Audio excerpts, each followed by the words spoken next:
What's up, Taiwan? I'm Erika Liu with 10 minutes of news from here in Taiwan and around the world. Oyster yields have been a disaster for farmers in Taiwan's southern county of Jiayi. Bad weather, poor water quality, and over-farming have left them with barely any oysters to sell. Sam Robbins has more. Dongsha Township is a coastal village in southern Taiwan. It is home to some of the country's largest oyster farms. By this time of year, farmers should have collected and sold their oysters. But this season, things are different.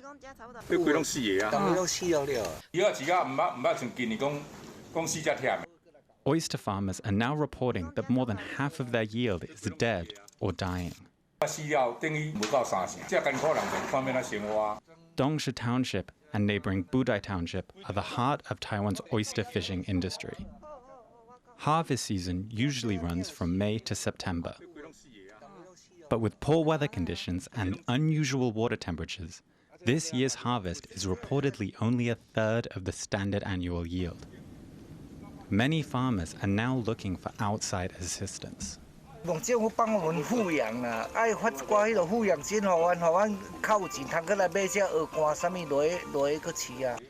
kilogram of oysters can sell for about $10. On average, over 10,000 kilograms are sold each day in Dongsha and Budai alone. The estimated total losses from this year's poor yield are expected to be over $32,000. Part of the problem comes from climate change, but researchers think that some of the other main causes may lie closer to home. 也许因为生殖器的关系，密度比较高，健康状况可能就会比较不好，那所以就会造成大量死亡的一个现象。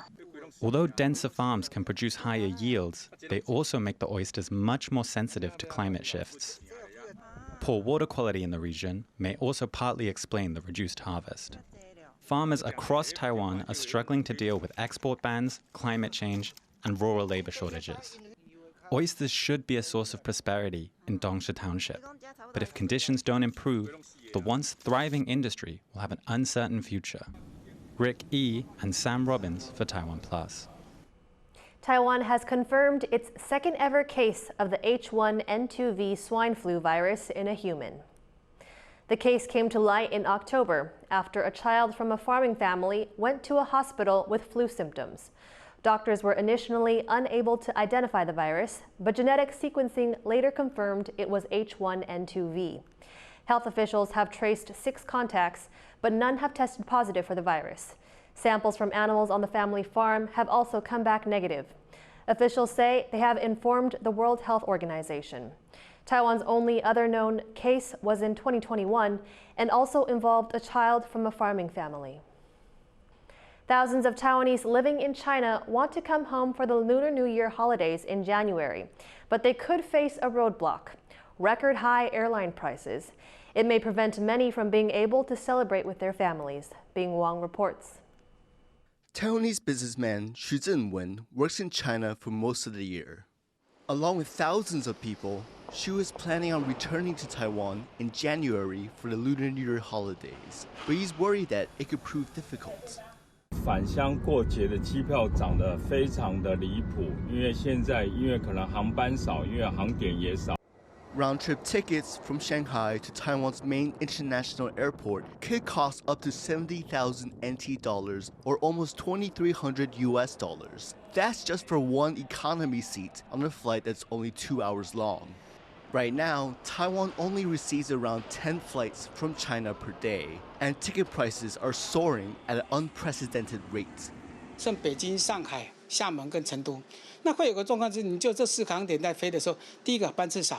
Taiwan's transport minister says the government will work on adding more flights to lower prices. 因为它航空票价是世界性的，尤其国际的哈，国际的很难，因为你比如说你把它降了，可是北航公司这个不降哈，所以我是觉得这个部分就由他们按照这个量哈来做一些调整。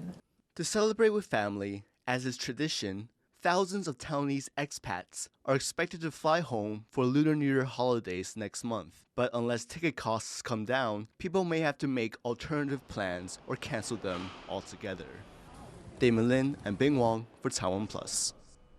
The latest breakout act in Taiwan's rock scene is not the work of a big record label.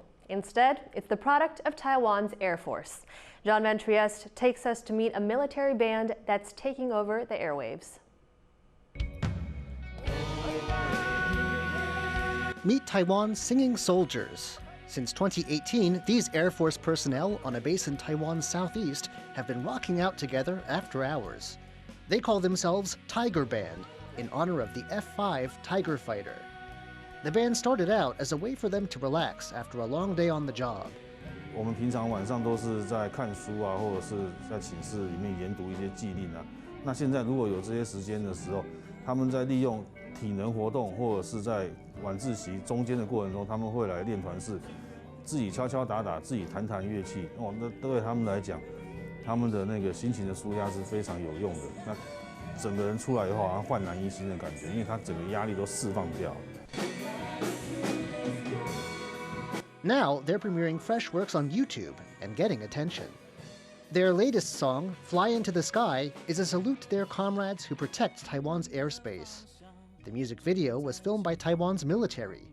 那我们虎团的目标就是希望说可以写出更多很励志的歌曲，就是鼓励，主要是鼓励我们自己军人，也能鼓励是可能想要从军，或是说可能对自己这片土地有很大的认同感的人，能够有一些感受跟认同感。From fighter pilots and flight instructors to ground crew and military police, the band's members fill many different roles in their day jobs. Each has a different role to play in the band, too. But all are united in their work to safeguard Taiwan and keep up the spirits of those who wear its uniform. Howard Zhang and John Van Trieste for TaiwanPlus. NASA's Artemis 1 spacecraft is rocketing back to Earth after a close flyby of the moon. Ryan Hill-Kilpatrick has more. This is the closest a spacecraft built for humans has gotten to the moon in half a century. Winding its way back to Earth, the uncrewed Orion capsule of NASA's Artemis 1 mission sailed within 130 kilometers of the lunar surface. As its crew of mannequins begins its homeward journey, NASA scientists say the mission is on course for success. Everything the vehicle has asked for us to do, it's done, and it's done phenomenally, right? So we've done all of the burns up till this point flawlessly. We've added some extra tests on it, even for the Plus X auxiliary engines test that we did, that performed flawlessly as well. So yeah, it's really great performance. I'm happy. The Artemis program is aimed at bringing astronauts back to the moon this decade and establishing a sustainable base there that will be a stepping stone to future human exploration of Mars. Launched on November 16th from the Kennedy Space Center in Florida, the spacecraft is expected to complete its loop around the moon and splash down back on Earth on December 11th. NASA crews have been training to recover the Orion space capsule at sea. We still have a few primary objectives ahead. The mission is going very well. We've accomplished a number of bonus objectives above and beyond what we had planned pre-flight, but we still also have some risks ahead of us. We still have yet to accomplish the second half of our Priority 1 objective, which is to demonstrate the spacecraft at lunar reentry conditions, as well as Priority 3 objective, which is to retrieve the spacecraft post-splashdown. Long awaited and much delayed, this successor to the historic Apollo program is heralding in the next generation of space exploration. Ryan Hill-Kilpatrick for TaiwanPlus. Troops from Taiwan and Singapore held joint military drills in southern Taiwan on Tuesday. Paratroopers from the two countries practiced jumping from C-130 military cargo planes in the skies above Pingtung County.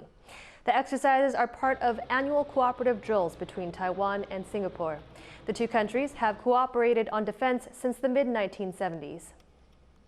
Researchers in southern Taiwan have dug up the giant fossilized skeleton of an ancient whale. The skeleton is about 15 meters long. It dates back to 85,000 years to the last ice age. The team hopes it will help scientists learn more about how whales have adapted to conditions since then. Thank you for watching What's Up Taiwan. Remember to download the TaiwanPlus app for more stories from Taiwan and around the world. Finally today, we leave you with images from FurFest in Chicago. The event is the world's largest furry convention. I'm Erika Liu. Take care and see you next time.